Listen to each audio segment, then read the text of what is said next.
Hi, Caitlin. Hi, Cassie. Hi, creepy people. Hello. Can you hear me? Yeah. Okay. Yeah. I know. My face was doing some crazy things. It's just because I was trying to make sure that you could see my wine glass. I felt like I was quiet, but I don't know.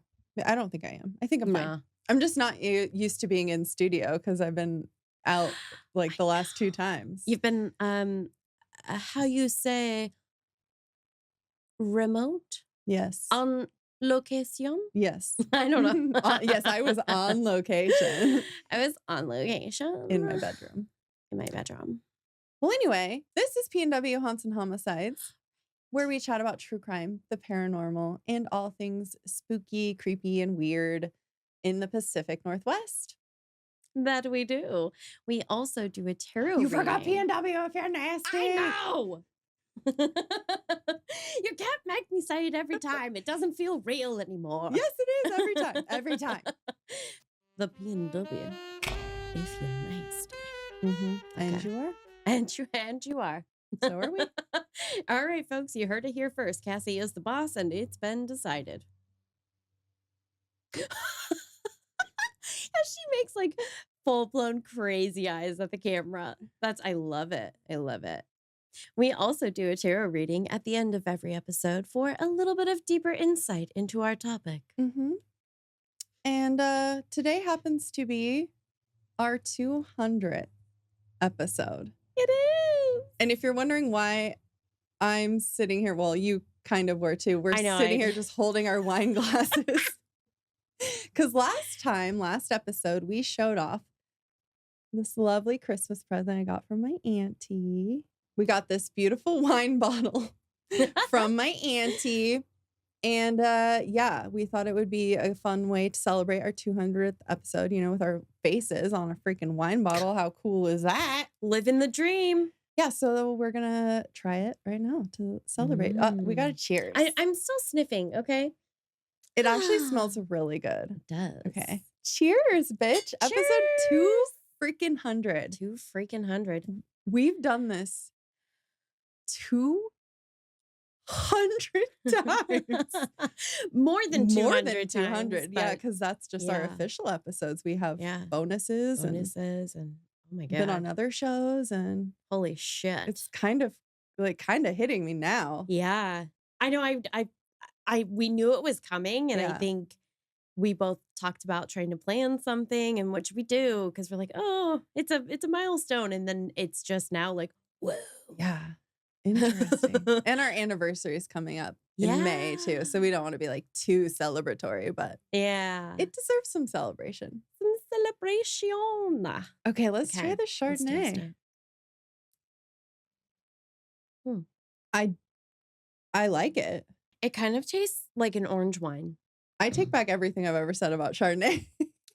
I still have the same thoughts. This, however, tastes like an orange wine. Yeah, this is a really good. Okay, let's see what it is. Okay, I guess we can say this now since we like it. Yeah. So we're not usually fans of Chardonnay, but I was like, obviously I'm going to try it because it was a gift. And, you know, I feel like my aunt knows wine and she's not going to give me anything bad. So I trusted her. Never. She would never. So this is Josh Sellers. I think it says on the back. Teeny weeny tiny. Bigger. Yeah. So Josh Sellers. Which I think I've had a different kind of this wine before. I think we've probably had on the pod a couple of different Josh Seller wines, actually. So. And I don't know where she got, I assume she got the label through Josh Sellers, because the label is I don't know. Oh, I think we talked about it because it's like a full sticker. Yeah, it's all one piece. So so it's a customized bottle that she ordered through them. Yeah. That makes, I want to go and look and see. Man, I want to order some more. I know, right? Oh, this is so cool. Okay, 200. Oh my gosh. Do you know that means we've officially had to drink at least 200 bottles of wine together as well? That is pretty true. I've actually saved, I want to say something like probably 3 dozen of our bottles. the physical bottles. The pretty ones. Uh-huh. I just gave you a little ASMR. Oh, yeah. Love it. Yeah, I've been thinking about what we could do with our pretty bottles. Yeah, we wanted to do arts and crafts. We always do. Yeah. You know what that's kind of funny that I noticed? My hair is so different. Oh my gosh. I think I still had black underneath in that one though. Yeah, which I think still you have. did. Yeah.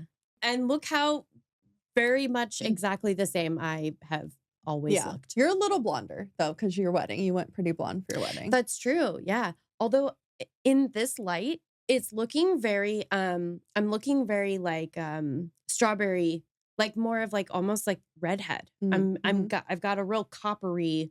I feel like I do too. Yeah. But wrong side. Yeah, you're more chestnut. Mine's like I feel like a little bit more red.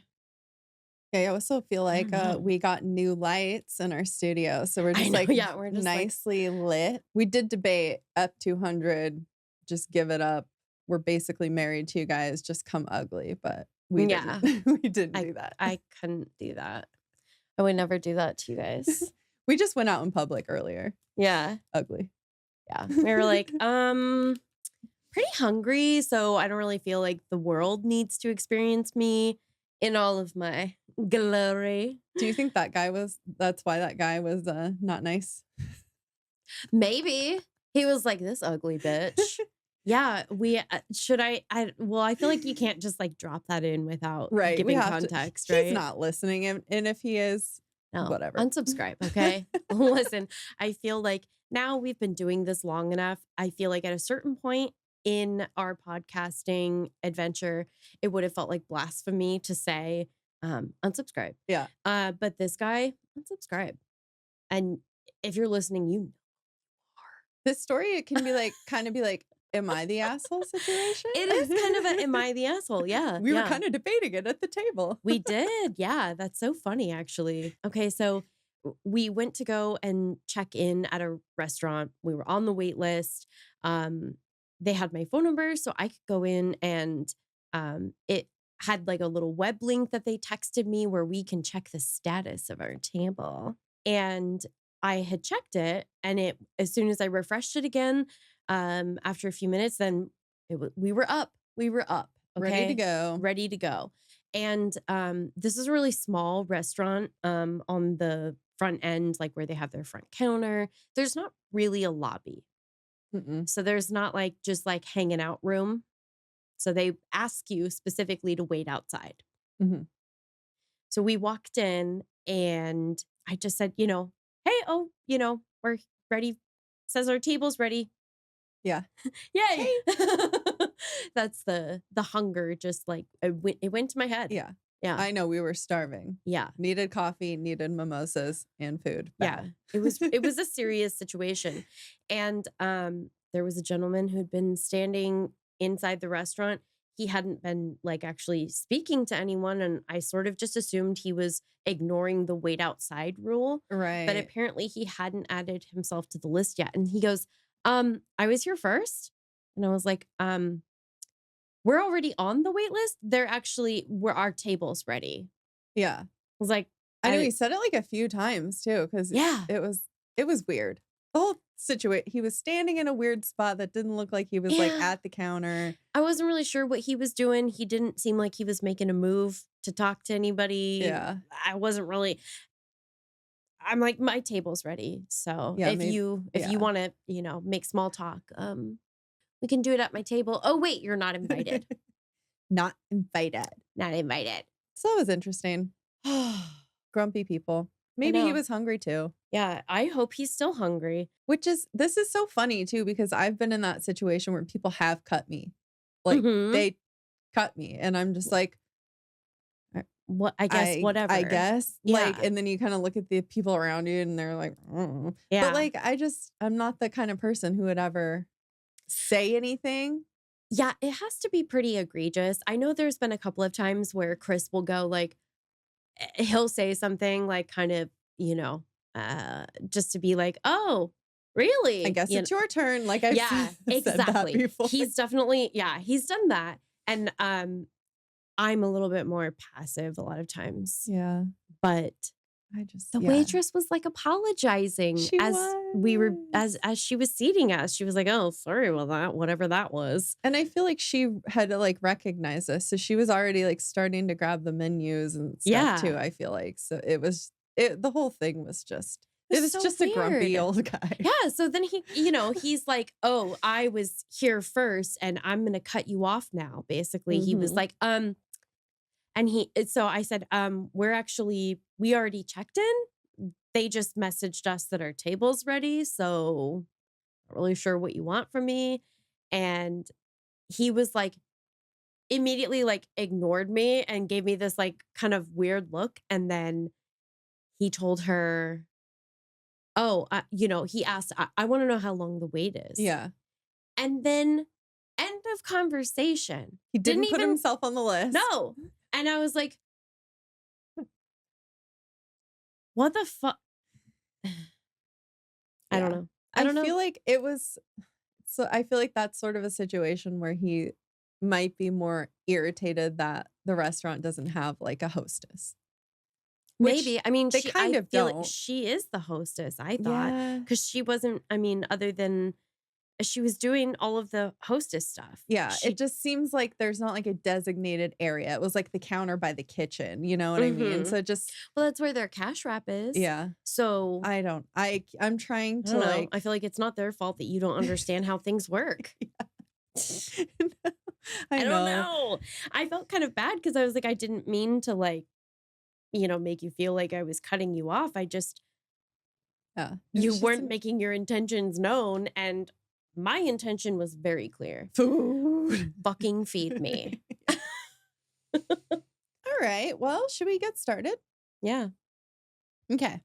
So I'm going to do kind of like what we did for episode 100. If you guys remember, we kind of talked numbers a little bit. Ooh. So not the whole thing. Okay. So I'm going to have like a little bit of numbers talk. And then I do have an actual haunted story for you. Ew. So, like angel numbers and stuff. Yeah. People talk about those where if you see this number over and over, this is what it means. So I was kind of looking into that. So I was like, what does the number 200 mean? And I found a Pinterest quote I want to start off with that I think is very cute and fun. I'm excited for us. And this is like one of the, Pinterest quotes where it's like the pretty quote and the picture and whatever. I linked it if anyone is curious. Angel number 200 heralds a harmonious symphony in your life, urging you to embrace balance and trust the unfolding divine plan. Oh, okay. This numerical sequence serves as a reminder that your dreams are taking root. And by staying grounded, you can manifest a reality filled with abundance and spiritual alignment. I hope so. Yeah. So just like that's kind of like the energy and the vibe of the number 200. So in general, 200 symbolizes abundance, wealth, and success, encourages you to trust your intuition and keep taking steps towards your goals because the universe is ready to open doors of abundance. God, finally. Bitch. And I felt like if the number 200 were a poster, it would be like the hang in there cat. Like hang in there, it's coming. Yeah. Keep doing what you're doing. What? Oh my gosh. Okay. It made me think of that kind of has a little bit of a tie-in for anybody watching Severance. I'm not going to say anything more, but the poster thing that you just said, I'm like, ooh. I also had a thought, was that poster in The Office too? Yeah, I think it was. That's so funny because in the 100 episode, I did that quote. Yes. From The Office. Michael Scott. Yeah. Yeah. You miss 60% of the shot, or the 100% of the shots you don't take. Yeah, something. Yeah, I'm crossing wires here. Yeah, I see. Yeah, 60% of the time it works every time. Exactly. Yeah, I don't know. Ours was the 100. You miss 100% of the shots you don't take. Yeah, which is like a hockey player's quote that he was quoting. Wayne Gretzky. Yes. So I thought that was funny that I when I wrote that, I didn't even really have a connection there, but it totally connects with our 100th episode too. I love it. Okay, so we're going to break this number down like we did last time too. All right. So in numerology, 2 represents balance, cooperation, and partnership. The scales. Like yin and yang in Chinese culture. Ooh, ooh. 2 has an empathetic, compassionate, and creative energy. Oh my God. Connected to the moon and the element of water. Oh. That's interesting. I don't remember last time if we talked about 100 being like connected to a planet or... That's 100 episodes ago. Right, I know. I mean, my God. We did talk about a lot of other things in that episode too, so. Yeah. This was on numerologistpro.com, and they say people with a number 2 energy gravitate towards careers that involve entertainment or helping others, which I thought was interesting because I feel like we're doing both. Yeah, a little bit. Yeah, hopefully we're helping people. Yeah. You probably more so than me, but... I don't know. Sometimes you just need to hear a spooky story to get you through the day. Yeah. I mean, we can help, and it doesn't always have to be in the same way. That's true. Yeah. I know. I've heard people say that we make them laugh too. So hopefully that helps. Is it because our faces are funny? It says too that they might find fulfillment in acting, circus roles, or stand-up comedy, which I feel like is... I feel like, yeah, we're threading the needle. Circus roles. On all of them. So Pacific. So Pacific. And we are hilarious. We just talked about that. Yeah, obviously. Working in teams and being a part of a community brings them joy. So that's like the energy of 2, which is... Yeah. I feel like it's so us. And we did our birth chart thing for our business, and we were like the Gemini. That's true. Yeah. Which normally, I don't know. Gemini always I give it a little bit of a side eye, but now maybe I have a different perspective. Yeah. It's just, duality, 2 sides, which is very us. 2 heads, 1 brain. Basically. Yeah. 2 genres, 1 show. And 0, which we have talked about before in episode 100, so I'm not going to like deep dive into it, but just as a refresher, it symbolizes new beginnings and endless possibilities. 0 also amplifies the energies of the surrounding numbers. Ooh. And then this was interesting. So as an amplification of the number 20, 20 is associated with popularity and pursuing passions without lacking material wealth. Oh my God. So I'm like, amplify that shit. Amplify it. While 100 symbolizes success, 200 represents endurance. Also. Yeah, because it's like you get to the 100 and you're like, yeah, I'm there. We did 100. But then you got to do 100 more. Yeah. And 100 more. And 100. So the fact that we made it another 100 is just like, woo! Endurance. That is true endurance. It really, this is, it's an intense team sport. Yeah. Yeah. And there is a tarot card associated with it. And it's the High Priestess, which is, of course, number 2. So that makes sense. Okay. Yeah. Number 2 in the major arcana. And we actually pulled that one pretty recently. And the moon card. I feel like my last 2 episodes, we like pulled the moon and the High Priestess cards. I think you're right. Yeah. So interesting. Ooh. It was a little snapshot of the future there. Let's keep hope and soul. But that card, the High Priestess, we just talked about it, so you guys might remember, but it represents a lot of the same things like duality, balance, and intuition. And even if it doesn't really mean anything, I mean, we're at our 200th episode, so like that means a shit ton. Like it does. Even like universally, if it doesn't really mean anything, we are still 2 pretty cool, weird, witchy chicks who fucking had no clue what they were doing 200 episodes ago and somehow are still here. I know. And now it feels like we literally have 200 lights in our, I'm sorry, excuse me, in our pod studio. What? It's crazy. We just talked about this last night. We started off in a trailer. Yeah, we did. With no video and no lights. Yeah, we did. Yeah. At one point, we actually tried recording with 1 microphone, too. We did. It did not go well. I think we will remaster that episode. Did that actually ever go out? Or did we end up deciding, let's scrap this? And I felt like was that the very first I think thing? so. Okay. I think it was our very first episode. We did use like the intro from that, but the rest of it. So I do remember in our very first episode, we were like, okay, the beginning sounds a little different because we used a different microphone, and then the rest of it. Yeah, because our first episode, we just kind of like, well, let's see what happens when we just sit here and talk. Shit here and talk. Shit here and talk. And we ended up just talking and talking and talking. We're like, okay, we can talk together. Like this is I think we're gonna be okay. I think this is gonna work out. Because it was weird. It's weird. You've never been in front of a microphone before. Like, yeah, it was weird, but it wasn't that weird because we kept doing it. I know. Yeah, we pushed past the weirdness. Yeah. I do think that we should probably say a little special thanks to some people too, because we didn't get here alone.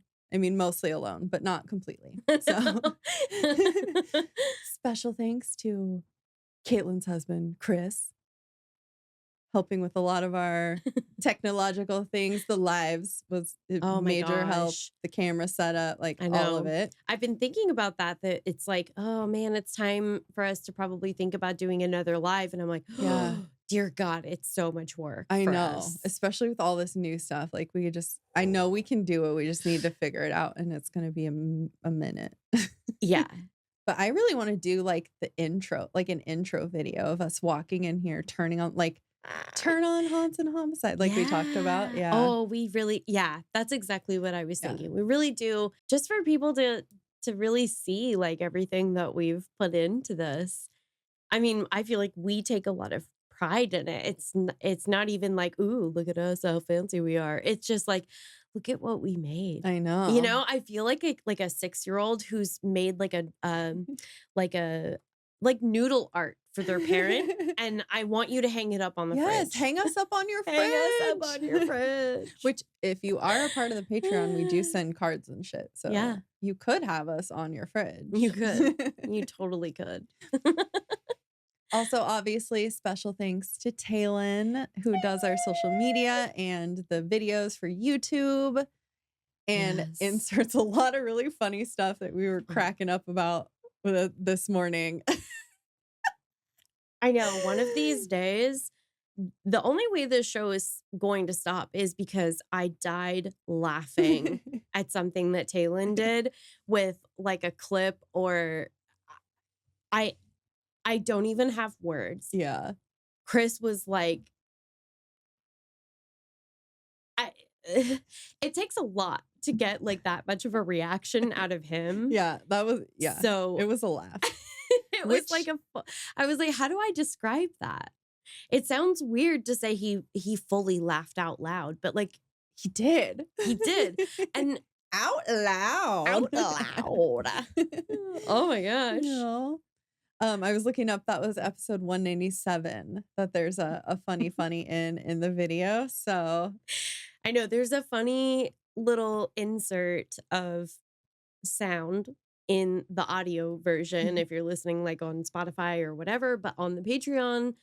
And it sounds like we're gonna make that go a little bit wider, that funny little clip. So yeah, it's a combination of animal sounds and It's Always Sunny. And I don't know if anyone noticed or if we've talked about this before, because I still edit the audio part. So it's always a little different.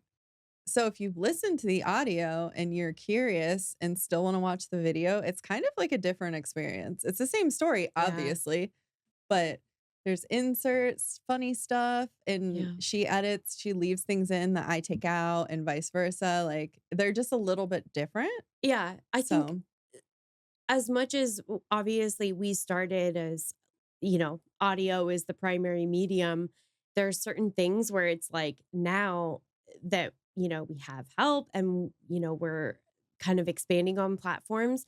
There's so many things that we would have cut out for audio only that now it's like, oh, this is so cool. Like we can leave this in for YouTube, or, you know, make a little clip for social media so that people Yeah. can like actually see, because there's so many like funny or just like, whoa, things that happen, but it just doesn't hit the same if it's Yeah. audio only. Right. Sometimes you have to see it, and like Yeah, things won't translate in audio, especially for like exactly. showing something and then Yeah, not describing it, which exactly. sometimes we have a problem about. And every once in a while. Yeah.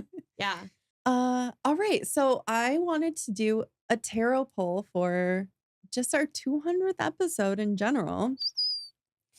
And we this morning went somewhere and ended up purchasing a new tarot deck. I know. I go there all the time. And I always go and I browse, and they've got crystals and all kinds of fun goodies. And I've seen a lot of things that I thought would be kind of cool for us to play with or to have on our shelves. But this was like, we got to have it. We have to have it. Gotta have it. Has to. Because we don't have one. We don't. Yeah. I mean, we do now. Well, we should say we did kind of a crazy thing that we've never done before. So like up 200, who knows what's going to happen next? No one knows. We decided to just stop in the middle of our recording and scrap what Cassie had researched because it was not nearly as interesting as the new Thoth Tarot deck that we got, that we initially started like, hey, how do you pronounce this? And then we started researching, just things come up and we're like, man, this is interesting. Maybe we need to stop, research the Thoth deck and like come to you with some info about that. Mm-hmm. Do a tarot reading with it. And that's the episode, and save Cassie's research for next time. Here we are. And we did it. And we did the damn thing. Weird. So in weird. real time. Yep. And yes, it was very strange. Mm-hmm. Are you ready for this? I'm so ready. I'm so interested. Yeah. All right. Well, as advertised, this is hardly going to be a deep dive. Right. Yes. Very surface level stuff, but it did spark, I feel like, some inspiration for maybe future episodes or deep dives. And absolutely. Yeah. Edward Alexander Crowley, also known as Aleister Crowley, was born to a wealthy and devout evangelical Christian family on October 12th, 1875 in Royal Leamington Spa. Spa. It's a spa town in Warwickshire, England, which is something that I had to look up, but it's quite literally what I thought it sounded like. A spa town. A spa town. A spa is a location where mineral-rich spring water, sometimes seawater, is used to give medicinal baths. Oh, okay. Very fancy pants energy here already. He was sent to prestigious prep schools and no doubt lived a very charmed life, at least for a time, from an outside perspective. I come from a spa town. A spa town. It's just so interesting. It's very la-ti-da. I want to live in a spa. Honestly, yeah. And I feel like we kind of briefly touched on that feels very fancy, but also I feel like there are some low-key ties to the occult. Mm-hmm. Weird. If anyone knows anything about Aleister Crowley. Yeah, which it won't be hard to outdo us in terms of knowledge about Aleister Crowley at this point. But it is also very interesting that he came from like such a religious, like evangelical Christian family. I don't think I knew that part of it. Very religious, but also the moneyed upbringing is very, I mean, that kind of makes sense. He's pretty entitled. He gives an entitled vibe. A little bit. Yeah. His father's passing was said to have marked a decided turning point in his young life. Despite his immense privilege, he began exhibiting behavioral issues at school before being removed, and at the same time was said to have been plagued by an extremely unusual health issue. Albuminurium.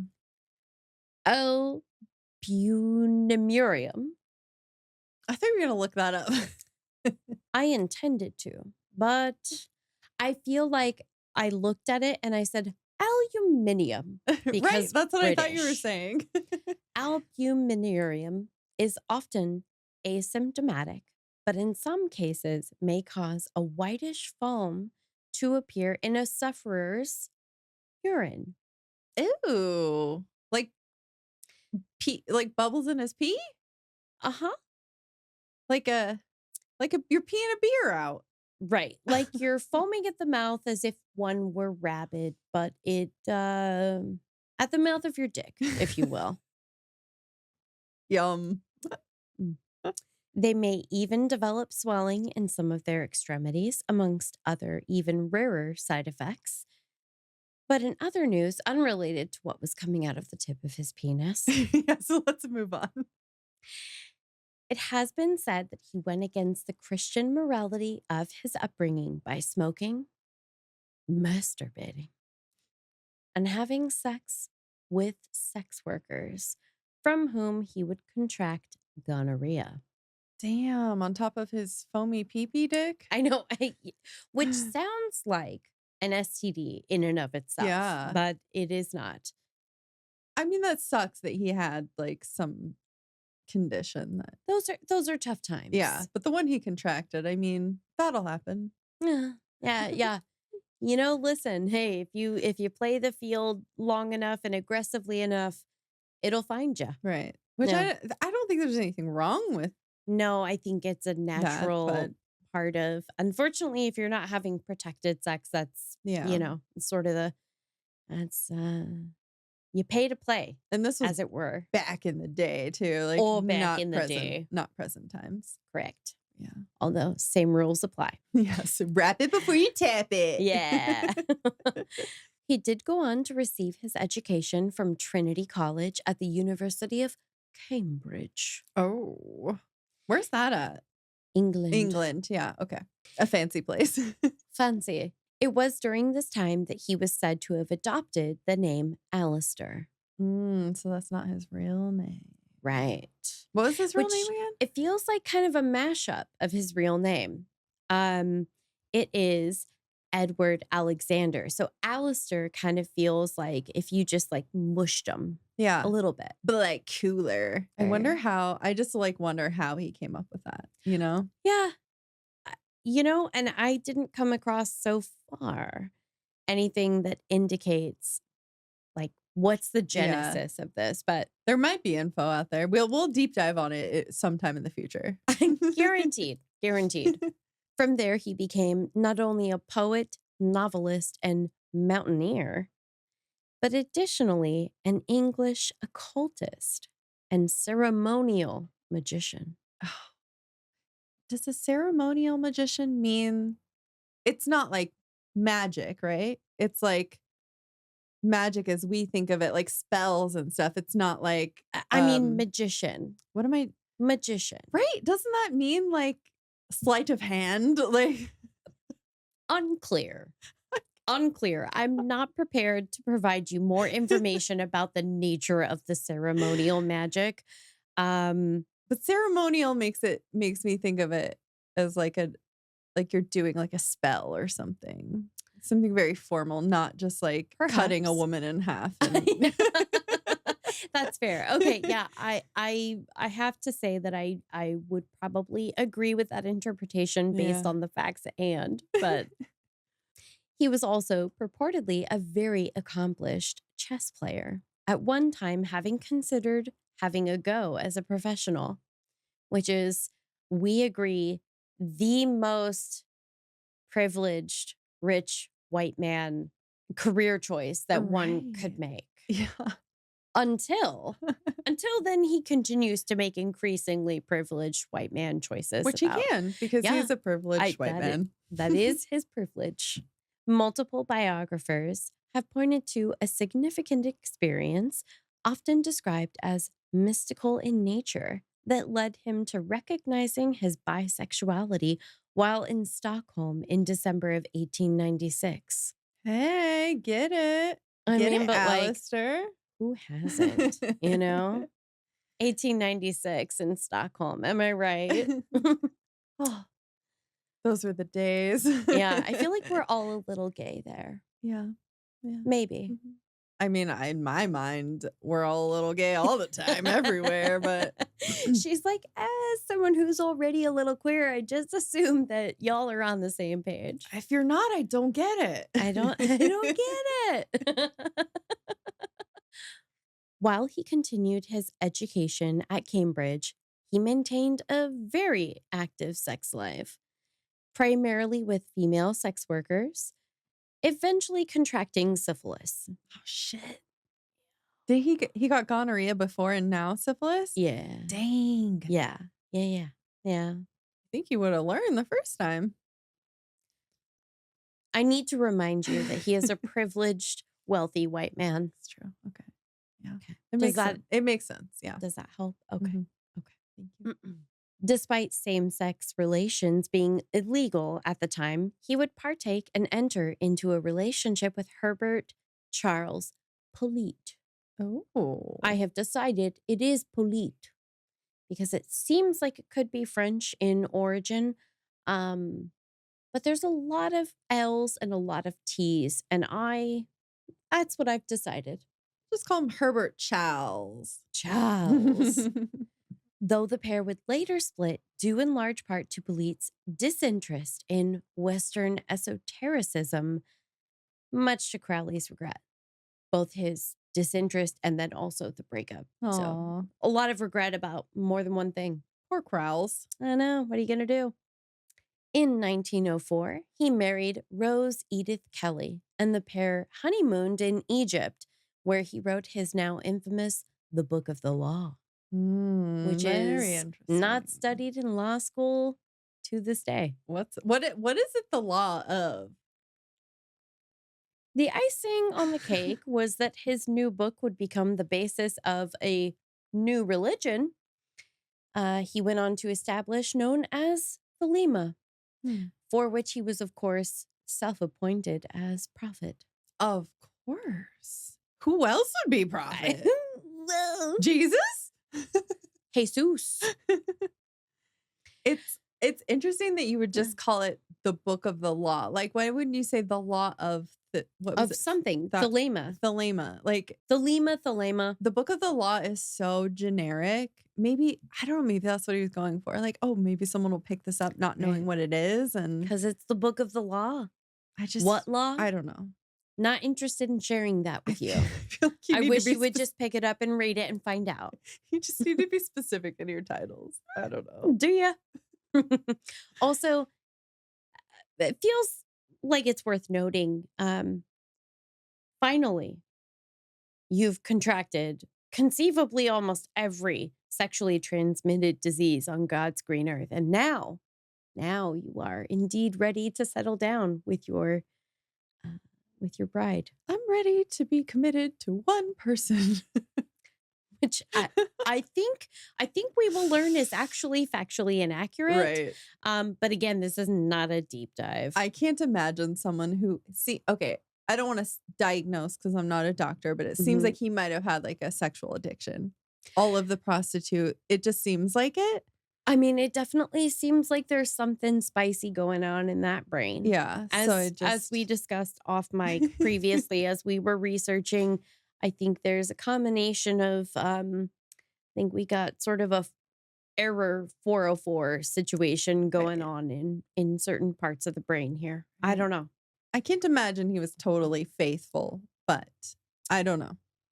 I can't imagine it either because as it happens, the historical texts don't seem to support that.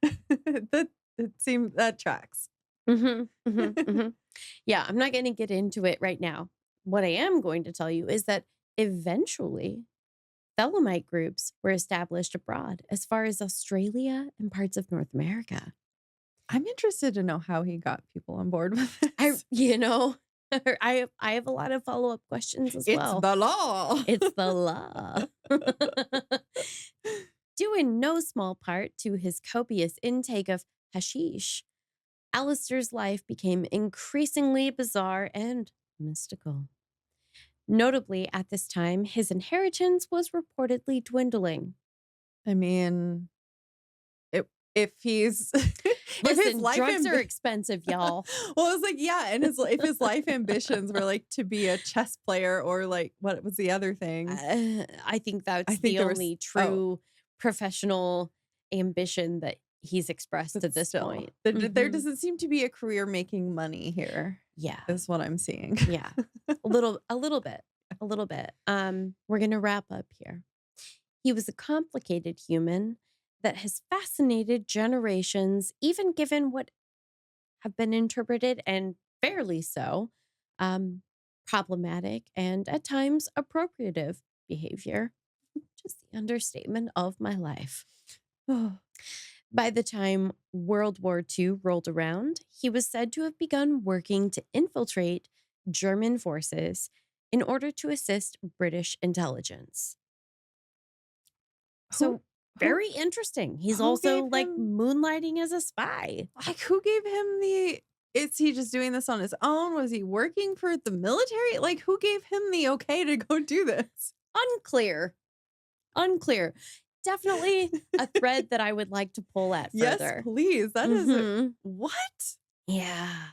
Before his death in December of 1947, not long after the end of World War II, which, as we've established, is my Roman Empire, Crowley became inexplicably linked with all things esoteric, spiritual, and otherwise woo-woo.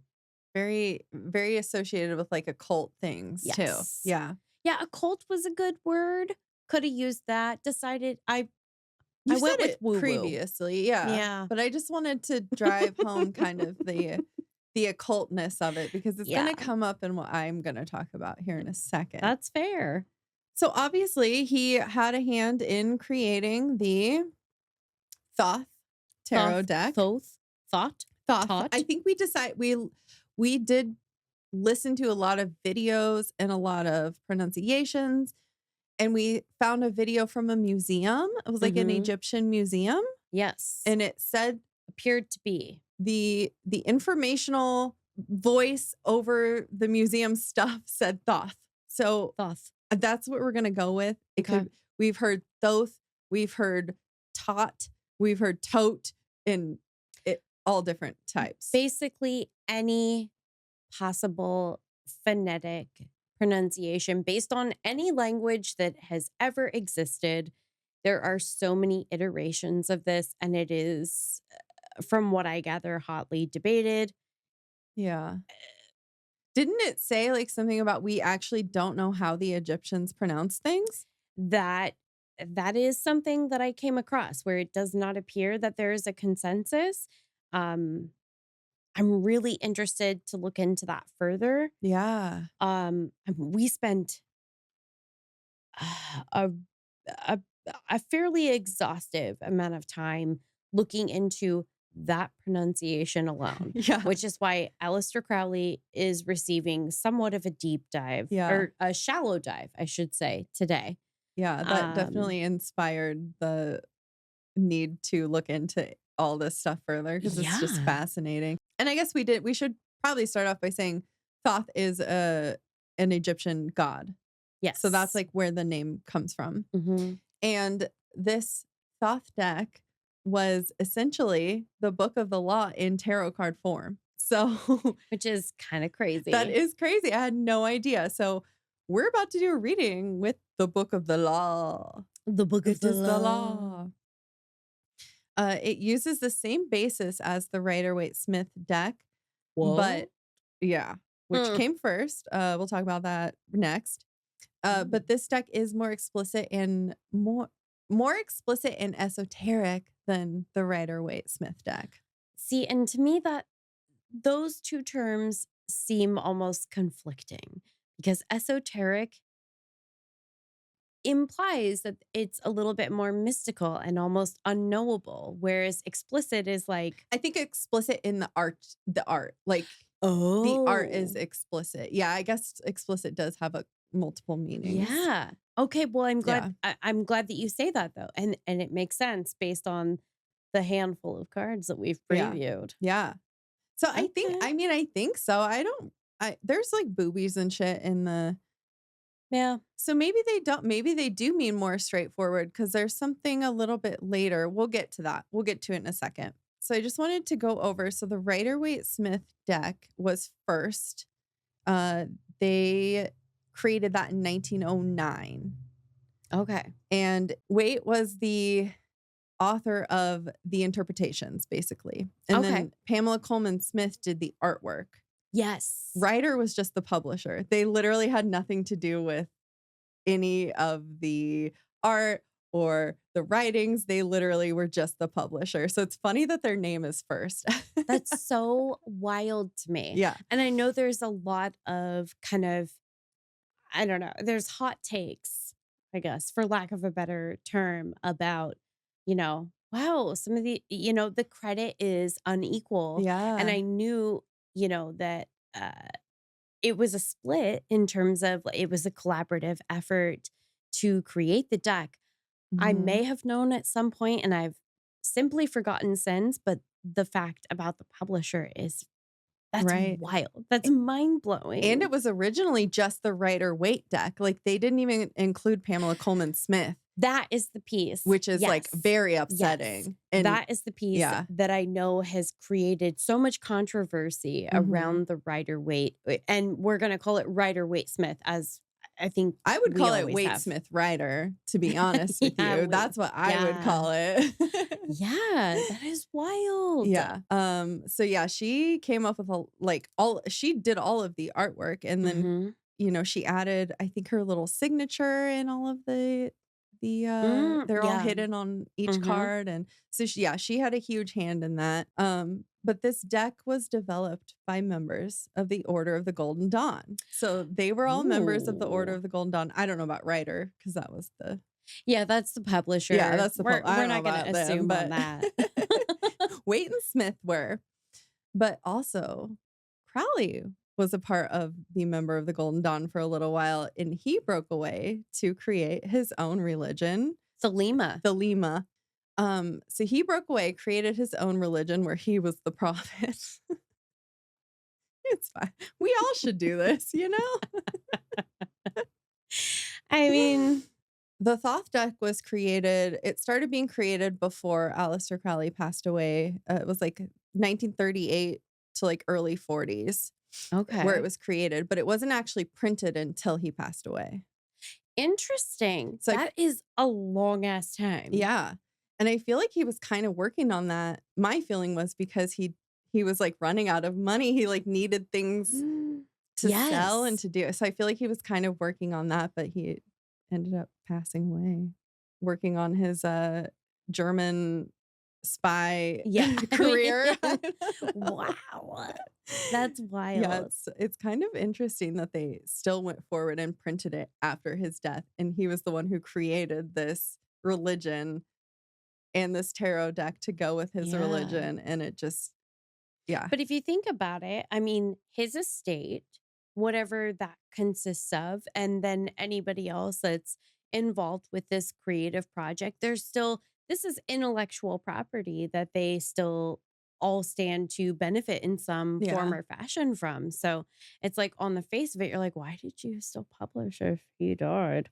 But if all the work was done, there's a little section in here in the interpretation book that came with the tarot deck. The remarkable series of surrealistic tarot paintings prepared by Lady Frida Harris under the guidance of Aleister Crowley attests both to Lady Harris's unique art talent and her patience and ability to work with a demanding mentor. Yes. I thought that was interesting.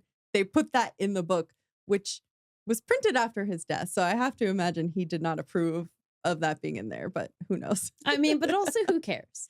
But I can't imagine working under him. Like how hard just to even get this artwork approved, how hard that would have been. Like how much mansplaining did she have to endure? The mansplaining. I can't. But it is based off of his religion that he wrote. So I mean, I'm sure he had a lot of created and then ripped off the tarot deck from somebody else and just like inserted his own stuff in there. It's fine. Yeah, with a lot of appropriated cultural and ethnocentric ideals and principles and iconography and so many things. So many things. The whole Egyptian thing, I kind of didn't quite, I don't think I knew or really associated. So it made me think of the Oculus Anubis episode where we're like, why is Egypt like bad? Yes. What is this? Well, and here's the thing. I think it goes back to at a certain point in history, and stop me if you're literally about to say this, but I think there was a certain point in history where the Western world became obsessed with all things Egypt because it's culturally so different from a lot of our customs. Beautiful and yes. And so fascinating and such a rich and beautiful culture and the artistry. This is why people literally bought things like mummy powder. Mummy powder? Holy shit, I wasn't prepared to do a dissertation on mummy powder, but it is exactly what it sounds like. Did they just like dust off a mummy into a jar? They dusted it? It's not the dust off of a mummy. No, it is literally mummy dust. No. Assuming that you had an even somewhat reputable seller. Yes. This was something where you're consuming someone. Whoa. Yes. That's crazy. Yes. I didn't know about that. Yes. That's gross. It's very gross for a lot of reasons. Also, not the least of which is cannibalism. Oh, no. Do people eat it? Yeah. Why? Yes. What? Again, like I said, not prepared to do a full dissertation on mummy powder. We can revisit. There were, as I recall, a number of reasons that were cited for I need to close my mouth. The purchase and consumption of mummy powder. This is a real thing. Yeah. What? We can come back to that. I was not prepared to learn that today. I know. And honestly, I didn't think that was going to come up somehow. But of course it would. But I was prepared to blame all of the Egypt Occult Association on Aleister Crowley because he went to Egypt on his honeymoon. He used a very strong Egyptian imagery influence in the tarot deck and everything he did. And he was associated with the occult too. So I feel like he's created, it was like a mixing, association. melting pot of, he's created that linkage. Yeah. Yeah. I think so. I can't, it's hard to say that any one person is responsible for something that is so profound. But I think it would be hard to divorce the linkage that he created and say, no, it's because of this, I think. And I think he's like the biggest, one of the biggest, if not the biggest influence in occult practices. So certainly. Yeah. Yeah. Very big name. So the fact that he just stole all of this Egyptian, I say stole. He stole it. I mean, yeah, it's hard to put that a different way. Yeah. Find him on Red Pill Reddit. Yeah. So we're just like connecting other episodes and wow. Yeah. I really didn't even think about that connection there, but that's where that come from. And then, so we're going to talk about some of the differences there's not very many differences in. Yeah. They are strikingly similar. Yeah. The Rider-Waite-Smith deck, the Waite-Smith Rider deck, and the Thoth Tarot deck. But there are some differences. I want to talk about first, though. We were going through the deck and I found this card. And this is the backs of the cards, right? That's the back of every other card. Every other card. And then all the other cards have like a number and a name and all the normal things associated. This one didn't. It was just a symbol. So I was like, what the fuck is that? What is this? And I tried to Google image search it on my computer, and I took a photo on my phone and I sent it to my computer, did the Google image search on Chrome, And it was like, whoops, something went wrong. Like it would not search it. So I was like, well, I'll send it to Caitlin. You did it on Safari, right? I did it on Safari. It was still a Google image search, but it was on Safari. Anyway, so it worked on Safari. I don't know why it didn't work on Chrome. That's just weird. I was like, something doesn't want us to know.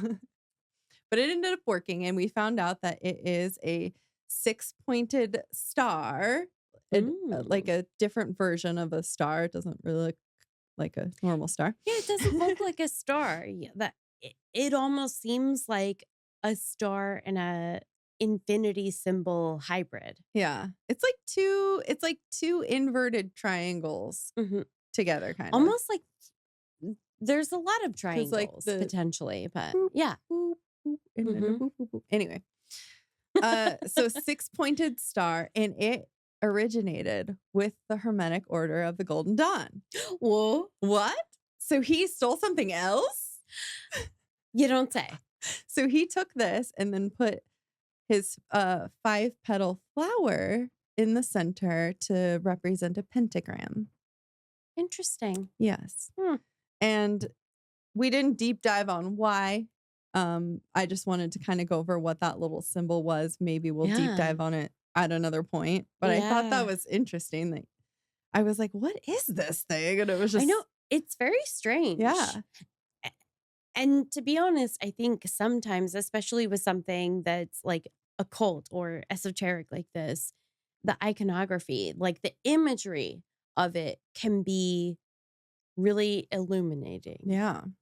Some people think even though this deck is more esoteric, they tend to think the Thoth Tarot is more accessible and more straightforward than traditional tarot. So like sometimes traditional tarot is kind of like got mixed messages. You kind of have to interpret what it means. Yeah. This deck, some people think is just more straight to the point. I don't know if that's true. That's just some people's opinion. I'm very curious to find out. I'm excited to use it. I am as well. Yeah. I think I was aware a little bit of like sort of a controversy between the two decks, but we have learned so much. I can't believe it's taken us to literally the day of episode 200 to be like, listen, I want to know more. And like the stars aligned. Yeah, they totally did. Because we didn't know we were going to buy this tarot deck today. No, we didn't. No. We're kind of a fly by the seat of your pants type of podcast. At times, yeah. I mean, with certain things. And honestly, I have been to this establishment so many times, and I've not seen that deck there before. I might have seen like other iterations of a Thoth Tarot deck there, but I've not seen this one. And we were sort of hemming and hawing too. We bought the massively large, in terms of card size, yes, they're big. Deck because we thought the other one didn't come with an interpretation deck, but I think probably both of them did, and we fucked up and we bought the massive one. But here we are. Here we are. They're very flexible. They're very flexible, easy to shuffle for me cards because my hands are a little bit bigger. A little bit. Yeah. We can watch Caitlin try, but I don't think we should. Okay, so let's go over the differences between the two decks real quick. Yeah.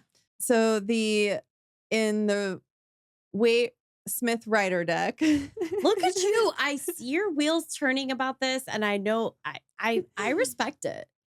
I really respect Pamela Coleman Smith. I've listened to like multiple episodes on different witchy pods about her, and I'm just like obsessed. So I just like want to I want everyone to know her name.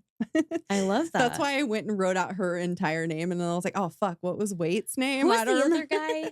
But in the Waite Smith Rider deck, the major arcana we know is like all of the Fool, the Magician, all of those cards. Those 20.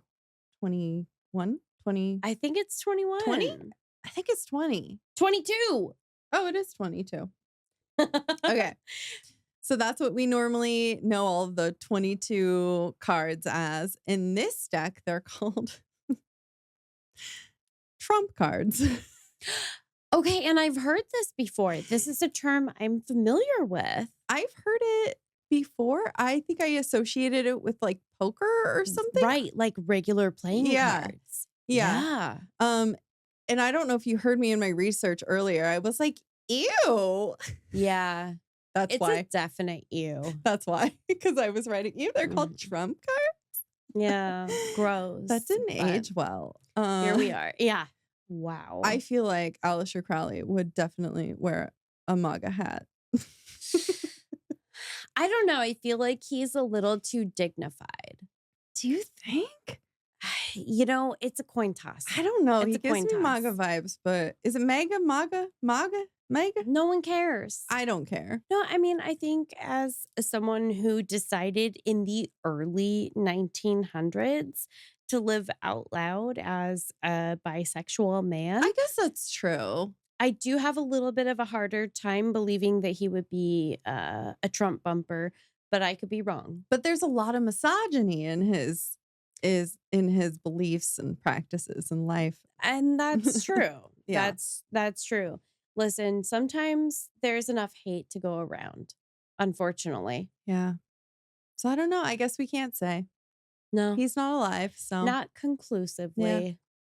The results are inconclusive. Yes. Even though I said definitely, I didn't mean it. Definitely allegedly. Definitely allegedly. I don't know if in this deck they're referred to the minor arcana, the lesser arcana. I'm really not sure. But in this deck, they're just called the suits. Okay. And I was going to say suits. But that goes back to a traditional playing deck of cards. Yeah. And I think they're referred to that too in the normal Waite Smith Rider deck too. They can be called the suit. So, but that's what it is in this. I don't know if there's another. I was assuming there was like another name. So the trump cards and the suits, I guess, is what they're called. We're going to go over some of the trump cards that are different. So the first one would be the magician in the traditional deck. And in this deck, it's called the magus. And that can also be called the juggler too in this deck, I guess. He looks like he's juggling, to be fair. He looks a little shady. I'm a little skeptical of his motives, to be honest. Mr. Sorcerer. And I think we've had this come up in the tarot interpretation book too. So their number 8 card is the adjustment card or justice. Oh. And in the original deck, it's the strength card. Strength, which is also one of my cards. That's crazy. Okay, not to make everything Leo-centric, which is very Leo if a Leo, but that is kind of wild though, because it's like those are 2 hotly debated cards, and that's one of they're mine. And they do say that they flip-flop either 11 or 8 would be strength and justice, but in this deck, number 11 is the lust card taking the place of the strength card. Their strength card is 9 of Wands, because all of the suits have words associated with them too. So 9 of Wands says strength on the bottom of it. The lust card. I know. And I was like, that is very interesting, because they have a lover's card too. So it's like, they do. It's just interesting that they have both. And then they moved the strength card to 9 of Wands, which is not a trump card. It's a suit. Yeah. So, very interesting. They also call their number 13, it is either the Hanged Man, or they will call it the Dying God, which I thought was interesting. I feel like in this deck, it does say the Hanged Man, but Dying God just sounds like way more ominous, I think.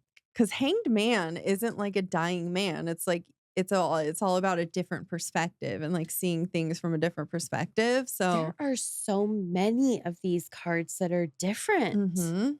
Holy shit. Literally every single one of the suits is different because it has a word associated with it on the card, which is so cool. The Hanged Man. And they do call it the Hanged Man. And it does have that, it has an Egyptian symbol. Is that the Ankh? Yeah, that's an Ankh. I did also find the strength card, number 9. And I got confused because I was like, I thought it was swords. because they're Mm-hmm. kind of like, they look like arrows. And I was like, They weapons, do. swords, but no, they're wands. Wow. Yeah. Okay. The number 14 card, which is normally temperance, is the art card. Do you want me to show the adjustment one? Yeah. Okay. I have adjustment. Adjustment was justice, Justice. which is interesting. It's the wording, like they didn't change enough. Like I feel like if you're gonna change some of it, change all of it. Mm-hmm. And then the Mhm. ones they did change, it kind of like doesn't make sense to me. But maybe I just need to get more familiar with the deck and read the interpretations and stuff. Yeah. It's interesting that we don't really know the names of anyone associated with the traditional Rider-Waite Smith deck. On the same level that we maybe do Aleister Crowley. Mm-hmm. But his deck, I feel like, is, for lack of a better term, inferior to their deck. So it's kind Yeah. of interesting because it sort of straddles this line of, who is more successful?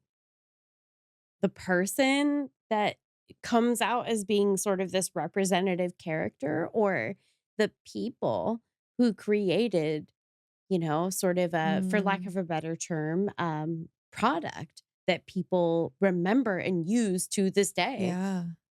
I have the art Ooh. and she party. And They're that was very colorful. Yeah, and that was supposed to be temperance. That looks like kind of the temperance card for sure. Very I feel like they have similar but different meanings.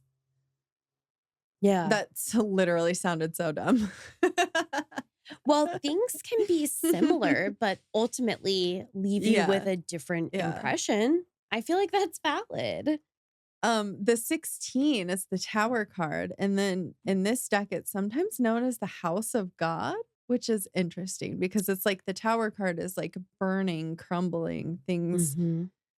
going to shit basically. So Yeah, like it's a very disastrous Yeah. card, I feel like, by interpretation. I thought House of God was interesting though because it just reminded Yeah. me of like God will smite you. It feels very smitey. Yeah, very smitey.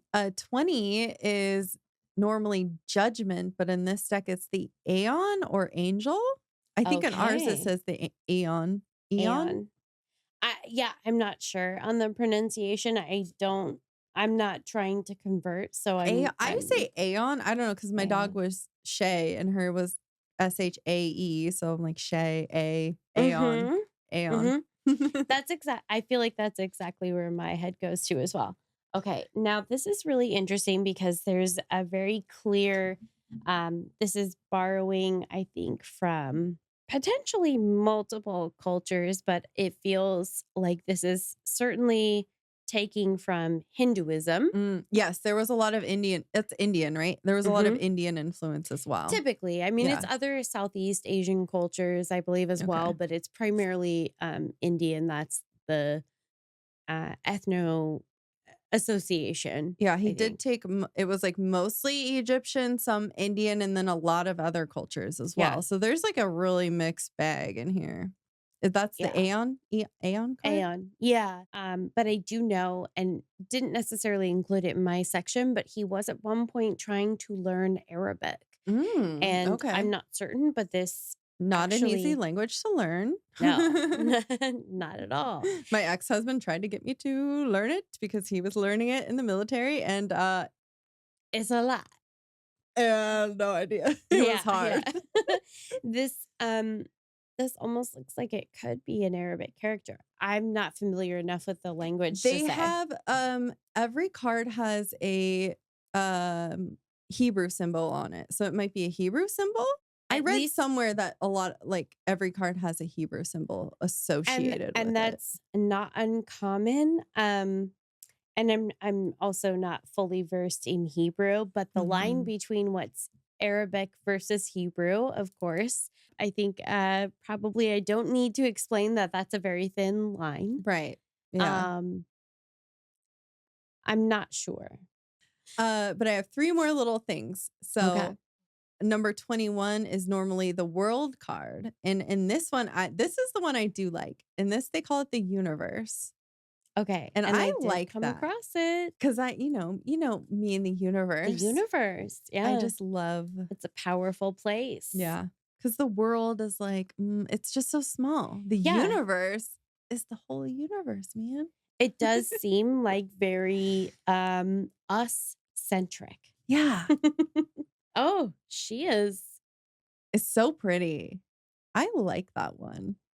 So in this deck, the suits are mostly the same except for pentacles. They call discs. Discs. Yeah. Oh my God. That was going to drive me insane. Which I don't. Discs. Yeah. I don't. Why do you? I guess because he has his own version of a pentagram. Yeah. I don't know. I think it's weird. And you leave all of the other ones the same. It's just strange to me to leave so much the same, but change just like little things. Yeah. I almost wonder if maybe they didn't finish the deck before he had passed. And he made all these little changes and then didn't get to finish making the changes that he wanted to make, and they printed it. Maybe. I mean, no one has any way of knowing really, Who could know? unless it's written somewhere and we pull it out in research. But God, if you have an Aleister Crowley notebook just hanging out in your attic or in your basement, please give it to us. Yes. Or how about you do the research, write it up, and we'll talk about it. No, I'm just kidding. I mean, that feels fair. We've done 200 episodes of research, you guys.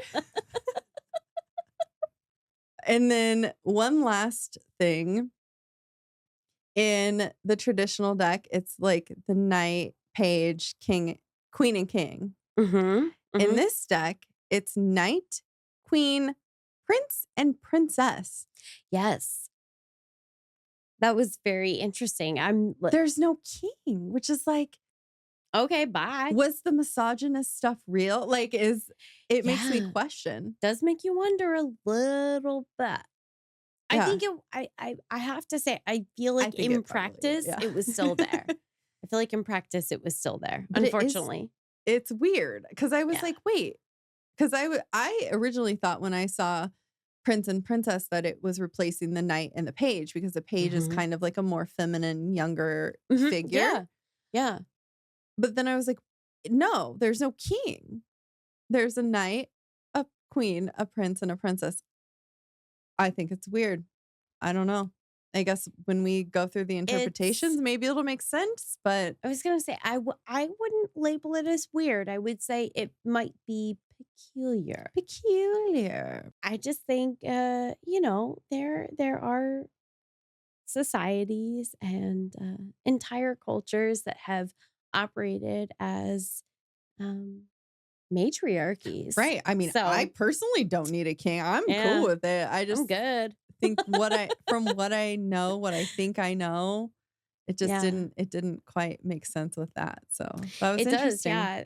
It's really interesting to see the contrast. Mm-hmm. I agree. Yeah, in that respect. And I'm not to be silly or argumentative. It's that makes sense that you would say that's weird. Yeah. But you have to argue with me a little bit, just for funsies. Well, should we go eat some pizza and then do some tarot? Yeah. We had a long day of research and recording. Honestly, okay. I can't even believe you have to ask. I'm so hungry. I was asking, more for the audience. Oh, I was narrating for the audience. Okay.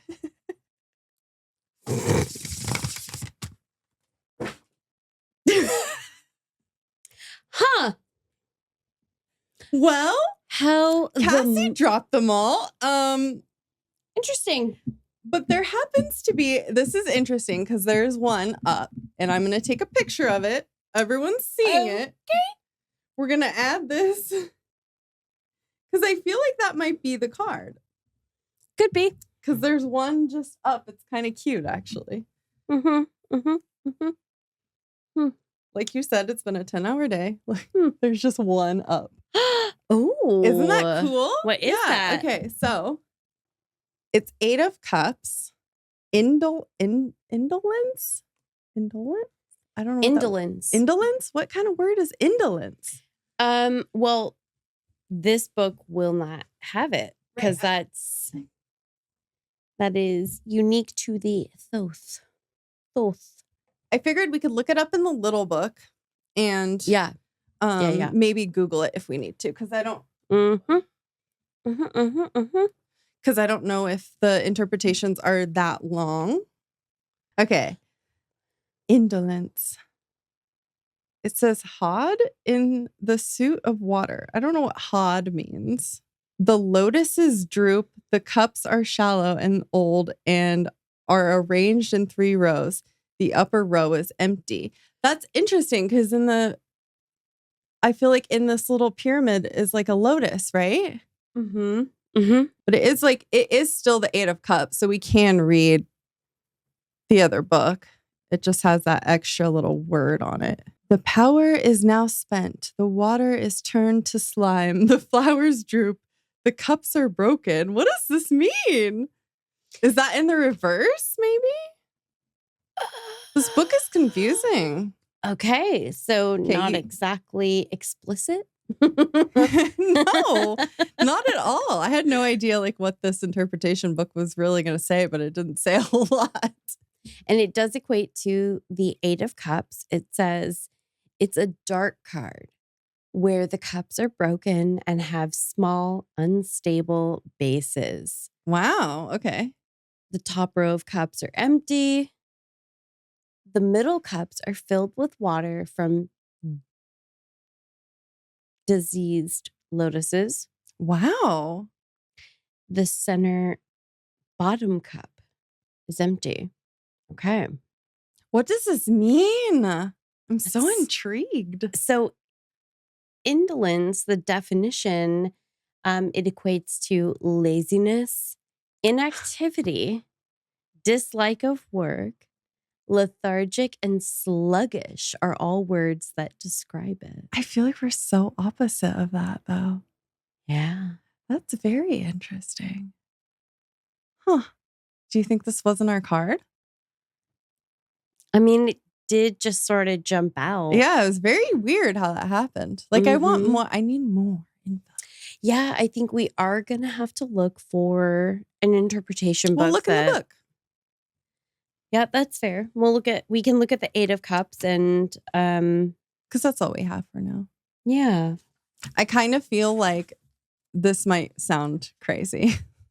What? I kind of feel like we're using this person's deck and we're kind of like slamming him a little bit. Oh. I kind of slightly feel trolled because this is like such the opposite of like we were just saying like how hard we worked and we've done all of these amazing things, and then it's a little bit. I mean, maybe it speaks more to somebody else's acumen. Maybe so it could be picking up on somebody else's. Maybe that's it. I don't know. I guess maybe we needed to focus more energy on like us. Maybe we weren't thinking enough about us. This is like his card. Maybe we should draw another one for. I feel like this might be his card because it's keywords are turning away, cutting losses, decline, dejection, and seriousness. You wish things had turned out differently, but you can't salvage a matter, and you realize you must abandon it. Oh. That makes me think of his relationship. Oh. I mean, relationships, but probably a lot of things in his life. It's time to let go and get out of the situation that has failed despite your best efforts. Move ahead with determination, find a new direction, and learn from your experience. This is Crowley all over it. Okay. In a reading about money, an investment hasn't paid off, or you've lost money through no fault of your own, except perhaps not seeing things accurately. Cut your losses and conserve your resources. Wow. Like a dwindling inheritance? Yeah. If the reading is about your job, the 8 of Cups may recommend pouring your heart and soul into in endeavor. Which he did. We also do. Don't let distractions throw you off course. Sometimes this card advises leaving a job that no longer interests you.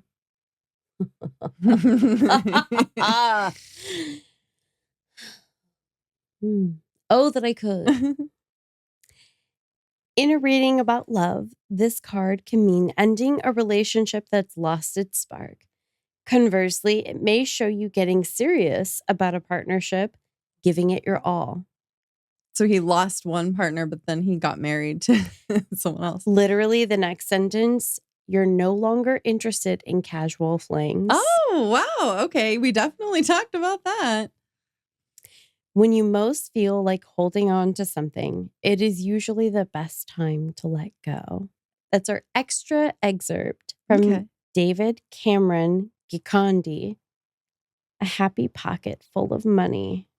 That sounds good. I want that one. Yeah, I mean, I'll take her. Okay, let me grab these cards because I originally was feeling like we should draw 2 anyway, but then I didn't want to make it longer, but now I feel like we have to. Yeah, you kind of have to. Truce. Oh, interesting. Truce is the 4 of Swords. Is that? Yes. Okay. The Suit of Air. 4 swords in this card. Oh, the 4 swords in this card are at the corner of the St. Andrew's cross. Their points are sheathed in a rows of 49 petals. 49 petals. This represents the establishment of dogma and convention in the realm of intellect. Interesting. We're not just hat racks. I don't know why there's like 2 separate types of interpretations. But this one says the formality of the design of the swords, the cross, and the rows denote intellect bound by rigid convention. Rigid. Interesting. The surrounding crystals, as in all these sword cards, contain the hidden names of their guardian angels worked out in numbers on squared paper. It was thought that the air was formed of crystals, according to Pythagoras. This is way too esoteric for me. It does seem incredibly esoteric. Yeah. Yeah, we're gonna have to look. I'm just gonna keep saying it like a broken record. We're gonna have to look for a better interpretation book.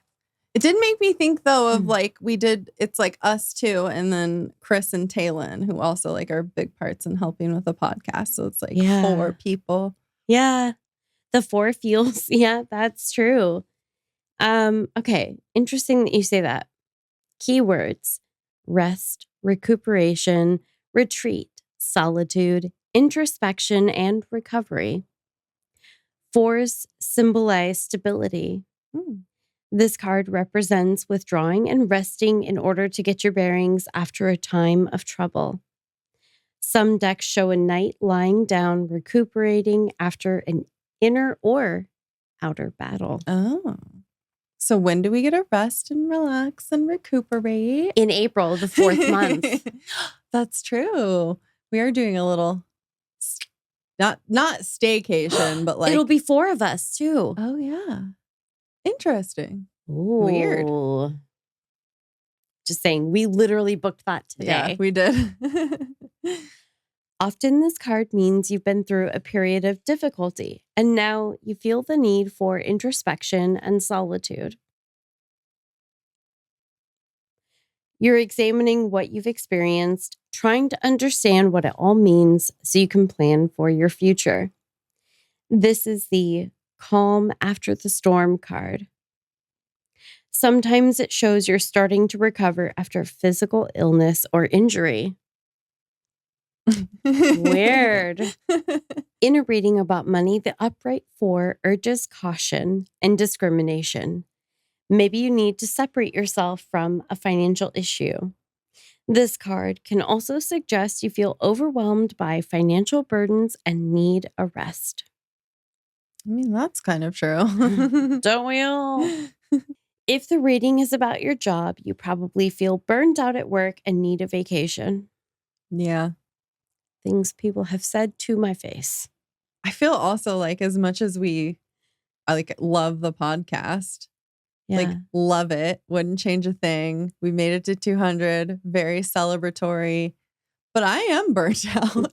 I'm fucking tired. I know. I think we literally kind of got to a point where it's just like in every aspect of life, we were like, we kind of just need to give ourselves a little bit of a respite. Yeah.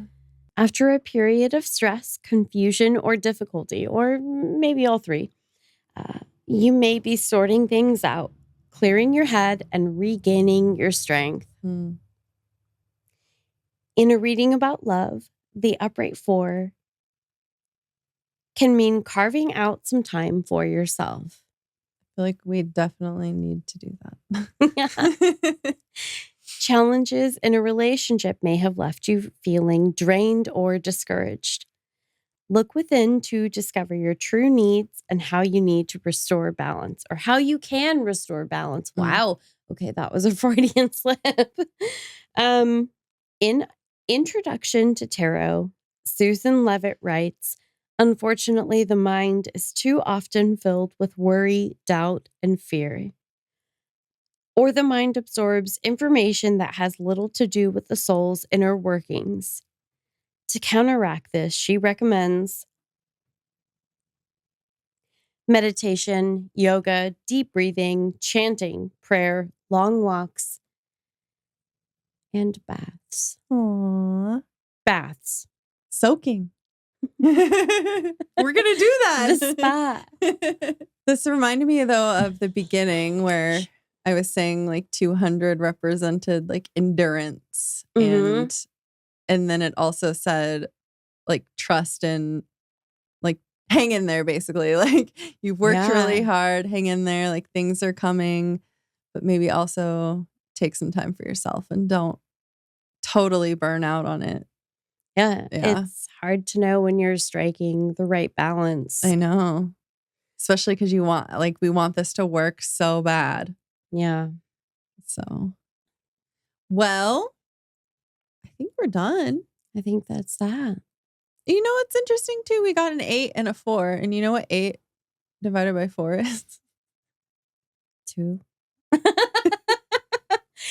It all connects. Was that a pop quiz? You bitch. I was actually saying it. And I was like, wait, am I right? Am I right? I was like, no, that's easy math. I'm okay. I'm pretty confident. You're like, I'm pretty tired, but I think that's 2. I mean, 2. We talked about 2. We talked about 200. I mean, it connects. You know? Maybe. Well, we're getting delusional. Let's get out of here. So, this was a great up 200 partner. We have learned so much today. And we actually, I feel like we had so much fun and we're fully delirious and exhausted and it's time for us to go. But it's been a good one. We should have more research, pizza, cinnamon roll, what's it called? Cinnamon wheel. It was a cinnamon wheel. Yeah. And Always Sunny. We should have those days all the time. Oh boy. And wine. I know, right? Don't forget the wine. And brunch. We had mimosas this morning. We went to brunch. We had a long day. We really had a full day. Aw. I had my 3 square meals with this gal. As long as we count the cinnamon bread as my third meal. 100%. Okay. 200%. Yeah. Yeah. Should we do that thing that we do? Yeah, we should probably do the thing. For the 200th time. Oh my God.